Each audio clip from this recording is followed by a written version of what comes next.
K Shivakumar ಅವರ 3 ವರ್ಷಗಳ ಕಾಯುವಿಕೆ. ಯಾವಾಗ ಸಿದ್ದರಾಮಯ್ಯ ಅವರು ಮುಖ್ಯಮಂತ್ರಿ ಆದರೂ ಆವಾಗಿನಿಂದ ಪವರ್ ಶೇರಿಂಗ್, ಶೇರ್ ವಾರ್, ಕುರ್ಚಿ ಕಾದಾಟ ಅಂತ ಶುರುವೇ ಇತ್ತು. 3 ವರ್ಷಗಳ ತಾಳ್ಮೆಗೆ ಕೊನೆಗೂ ಫಲ ಸಿಕ್ತು.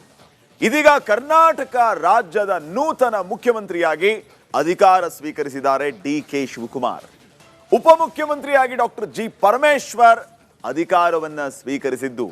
ಇನ್ನು ಇವರಿಬ್ಬರೊಂದಿಗೆ ಇನ್ನು 12 ಮಂದಿ ಶಾಸಕರು ನೂತನ ಸಚಿವರಾಗಿ ಡಿ.ಕೆ. ಶಿವಕುಮಾರ್ ಅವರ ಸಚಿವ ಸಂಪುಟವನ್ನು ಸೇರಿದ್ದಾರೆ. ಹಾಗಾದರೆ ಡಿ.ಕೆ. ಶಿವಕುಮಾರ್ ಅವರ ಕ್ಯಾಬಿನೆಟ್ ಹಿಂದಿನ ಹೈಕಮಾಂಡ್ ಲೆಕ್ಕಾಚಾರ ಏನು ನೋಡ್ಕೊಂಬನ್ನಿ. ಡಿ.ಕೆ. ಶಿವಕುಮಾರ್ ಎಂಬ ಹೆಸರಿನಾದ ನಾನು ಕರ್ನಾಟಕ ರಾಜ್ಯದ ಮುಖ್ಯಮಂತ್ರಿಯಾಗಿ ಗಂಗಾಧರ ಜನ ಹೆಸರಿನಲ್ಲಿ ಪ್ರಮಾಣ ಮಾಡುತ್ತೇನೆ. ಶ್ರದ್ಧಾಪೂರ್ವಕವಾಗಿ ಪ್ರತಿಜ್ಞೆಯನ್ನ ಮಾಡುತ್ತೇನೆ. ಸಿಎಂ ಡಿಕೆಶಿ ಜೊತೆ 13 ಸಚಿವರ ಪ್ರಮಾಣ ವಚನ. ಕರ್ನಾಟಕ ರಾಜ್ಯ ರಾಜಕೀಯದಲ್ಲಿ ಹೊಸ ಸ್ಥಿತ್ಯಂತರ ಶುರುವಾಗಿದೆ. ಡಿ.ಕೆ. ಶಿವಕುಮಾರ್ ತಮ್ಮ ದಶಕಗಳ ಸಿಎಂ ಕನಸು ನನಸು ಮಾಡಿಕೊಂಡಿದ್ದಾರೆ. ಹೊಸ ಸಿಎಂ ಜೊತೆಗೆ 13 ಸಂಪುಟ ದರ್ಜೆಯ ಸಚಿವರು ಅಧಿಕಾರ ಸ್ವೀಕರಿಸಿದ್ದಾರೆ. ಡಿಕೆಶಿಯ ಮೊದಲ ಹಂತದ ಸಂಪುಟದಲ್ಲಿ ಸಿದ್ದರಾಮಯ್ಯರ ಬಣವೇ ಮೇಲುಗೈ ಸಾಧಿಸಿದ್ದು, ಮಹಿಳಾ ಸಚಿವರೇ ಇಲ್ಲದ ಸಂಪುಟ ರಚನೆಯಾಗಿದೆ. ಡಿ.ಕೆ. ಶಿವಕುಮಾರ್ ಕ್ಯಾಬಿನೆಟ್ನಲ್ಲಿ ಅಳಿದು ತೂಗಿ ಜಾತಿ ಲೆಕ್ಕಾಚಾರ ಮಾಡಲಾಗಿದೆ. ದಲಿತ, ಲಿಂಗಾಯತ, ಒಕ್ಕಲಿಗ, ಕುರುಬ, ಎಸ್ಸಿ, ಎಸ್ಟಿ ಹೀಗೆ ಜಾತಿವಾರು ಪ್ರಾತಿನಿಧ್ಯ ನೀಡಲಾಗಿದೆ.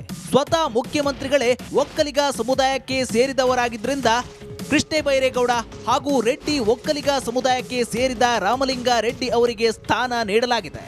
ಇನ್ನು ಪರಿಶಿಷ್ಟ ಜಾತಿ ಬಲಗೈ ಸಮುದಾಯದಿಂದ ಡಾಕ್ಟರ್ ಜಿ. ಪರಮೇಶ್ವರ್ ಹಾಗೂ ಪ್ರಿಯಾಂಕಾ ಖರ್ಗೆ ಇಬ್ಬರು ಸಂಪುಟ ಸೇರಿದ್ರೆ, ಪರಿಶಿಷ್ಟ ಜಾತಿ ಎಡಗೈ ಸಮುದಾಯದಿಂದ ಕೆ.ಎಚ್. ಮುನಿಯಪ್ಪ ಕ್ಯಾಬಿನೆಟ್ ಸೇರಿದ್ದಾರೆ.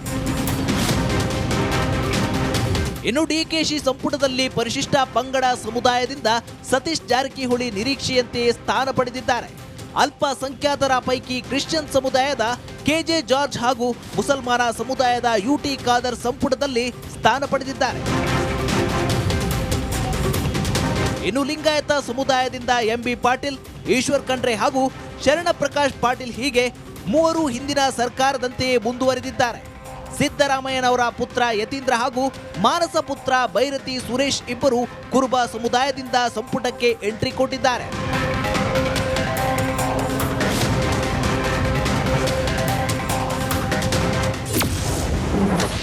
ಡಿಕೆಶಿ ಕ್ಯಾಬಿನೆಟ್ನಲ್ಲಿ ಮಹಿಳಾ ಪ್ರಾತಿನಿಧ್ಯ ಇಲ್ಲವೇಕೆ?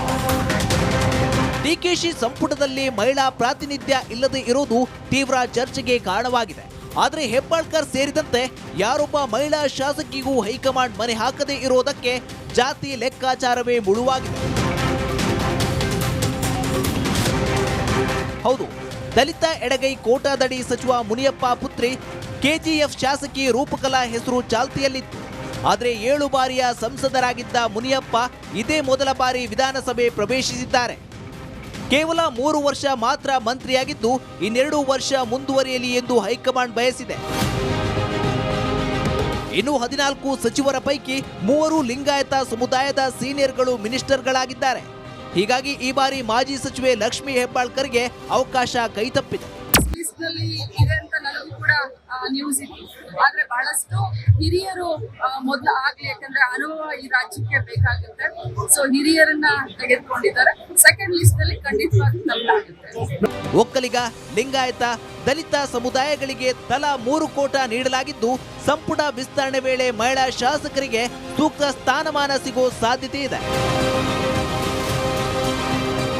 News desk, republic.